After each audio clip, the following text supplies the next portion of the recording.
Kidney disease is often referred to as a silent killer. Many people don't know they have it. The progression to kidney failure or end-stage renal disease can appear to happen suddenly. In 2013, I was suddenly diagnosed with end-stage renal disease. For a couple of weeks, I was feeling kind of short of breath, which felt like sinuses. I actually went to the doctor and they gave me medication for a sinus infection. And that wasn't clearing. And so I eventually presented at the emergency room at the urging of my family and was told if I had not gotten there right then, they weren't sure what had happened to me. Once they ran my labs, they took me right to the ICU. My blood pressure was low and my heart rate was high, and my lab showed that my kidneys were failing. When they took me to the ICU, they told my family my condition was critical and they didn't know if I'd survive that next 24 hours. I was in kidney failure at the time.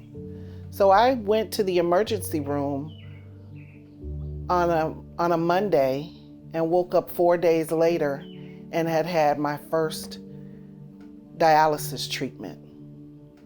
It was quite a traumatic time for my family. After a diagnosis of kidney disease or failure, it is important to learn your treatment options and work with your healthcare team to select which treatment is right for you. When I was still in the hospital, my primary care doctor at the time said to me, "You're probably going to need a kidney transplant, but you may never be healthy enough to get one." That statement stuck with me, and it still sticks with me, and it still stings. Luckily, I am a very proactive person, and I did not allow that statement to discourage me. Because at this time, I knew nothing about kidney disease.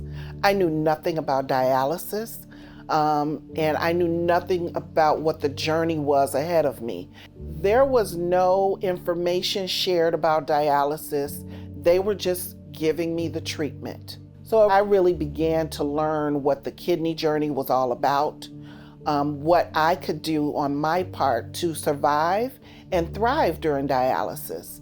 So I began to learn as much as I could by reading and also by talking to the technicians. The technicians at the dialysis center became my best friend. I mean, they literally have your life in their hands for 4 hours. They take needles and hook you up to this machine where your blood is filtered outside of your body and comes back in. I definitely felt a stigma attached to being on dialysis. When you walk in, you sit in a lobby with many other patients. As time went on, my scheduled time became 4:45 a.m. So that meant by 5 o'clock, I would be sitting in my chair and they would be connecting me to the dialysis machine to get my treatment started. And therefore, I should be finished and on my way by about 9:30 that morning. But oftentimes, there would be some issues, some mechanical issues that they had to address. There were several occasions early on where we sat there waiting and no one even came out to tell us why we were waiting. And I had never experienced a time where your appointment was going to be an hour late and no one spoke to you about it. No, that gave the idea that your time didn't matter and that you were a second-class citizen. And so that didn't sit very well with me, and I began to advocate about that to the facility administrator. So that was something that did improve along the way.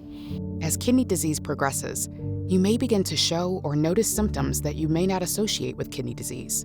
I had been told at various times during my annual checkup that there had been a little protein spilled in my urine. And at this time, now, what I know now is proteinuria is a sign of kidney disease.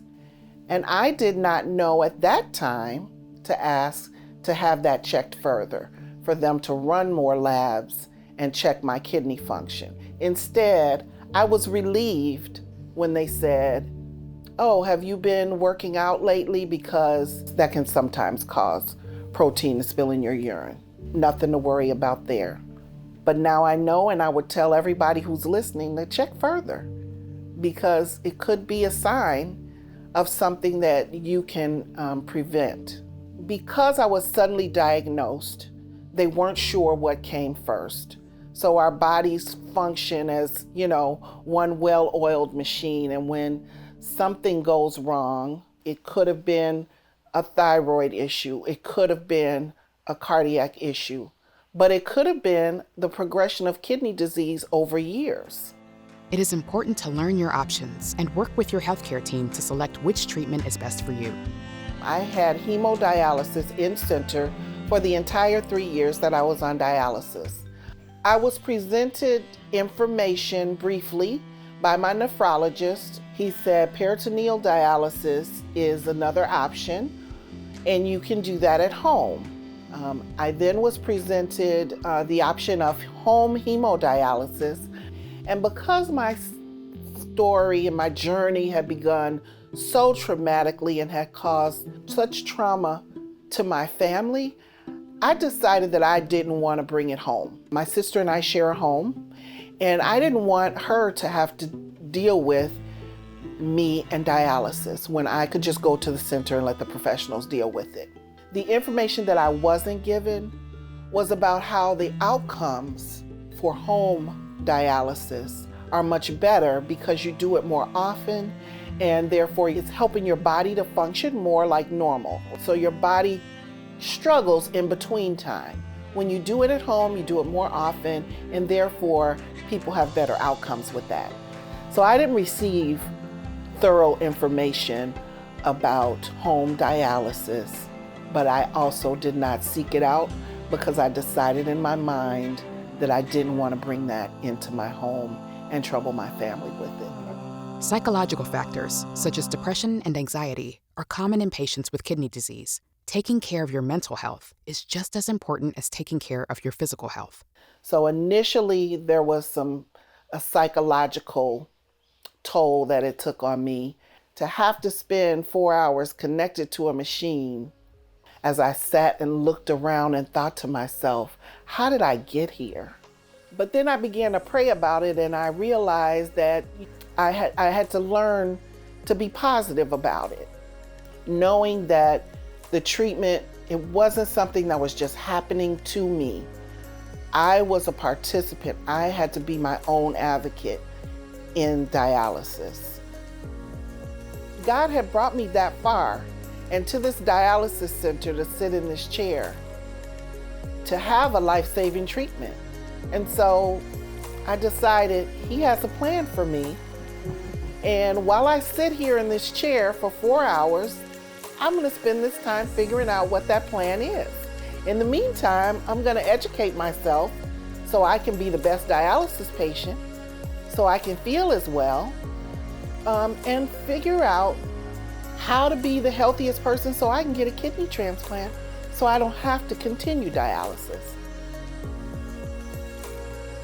So when I went to get worked up for transplant, the first thing they said was that, so it's best for you to learn to share your story, and maybe someone will help you. You have to reach out and let people know that you're in need.